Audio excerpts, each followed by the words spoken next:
Je vais devenir rouge, donc ça va être ridicule. Bonjour, moi c'est Océane Béraud. J'étais étudiante à l'ENI, donc je fais partie de la 53e promotion. Et donc là, actuellement, je poursuis mes études en thèse. Donc là, j'ai commencé ma deuxième année de thèse. J'ai également fait en dernière année de l'ENI, en parallèle, le master MECTS à Toulouse. Donc ça m'a permis d'avoir un double diplôme.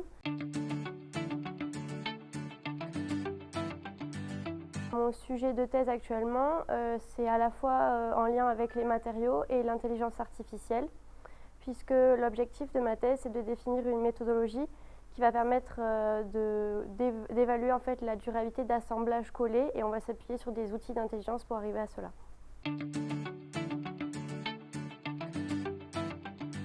Alors moi, j'ai eu l'occasion pendant mon stage de S6 de faire mon stage au laboratoire, parce que j'avais demandé à une de mes profs si c'était possible de le faire au laboratoire, et donc j'ai réalisé un stage en partenariat avec une doctorante et une entreprise sur un thème des revêtements composites.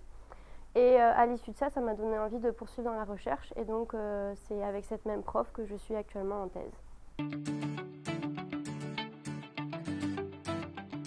Donc au quotidien, en fait, la thèse est déjà en première année, il y a toute une partie bibliographique pour approfondir un peu plus le sujet, savoir où on va. Donc dans mon cas, ça a été énormément d'apprentissage sur les outils d'intelligence artificielle, sur Python, sur la manière d'organiser tous ces outils-là et les adapter en fait aux problématiques matériaux qu'on a derrière. Et au quotidien, ça a également des manipulations qu'on va commencer à faire, des expérimentations au niveau des matériaux concernant le vieillissement, parce que dans notre cas, c'est notre problématique aussi.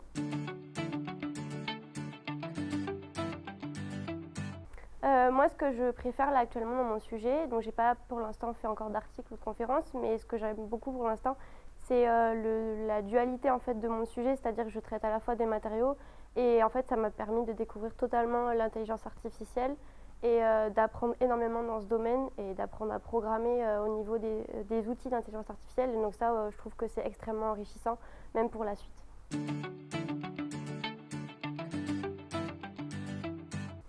Et aussi, il y a toute une relation avec l'entreprise, parce que mon sujet il est en partenariat avec l'entreprise Roxel, qui fait des propulseurs de missiles. Et donc, il y a toute cette relation aussi avec l'entreprise qu'on doit établir, et avec d'autres partenaires comme des mathématiciens qui interviennent également dans la thèse pour nous aider sur les problématiques d'intelligence artificielle. Après la thèse, pour l'instant, je n'ai pas encore eu l'occasion de donner des cours, mais pour l'instant, je m'oriente plus vers l'industrie en fait, donc travailler dans des secteurs de R&D. C'est horrible de regarder une caméra, hein, en vrai. C'est perturbant. Hein.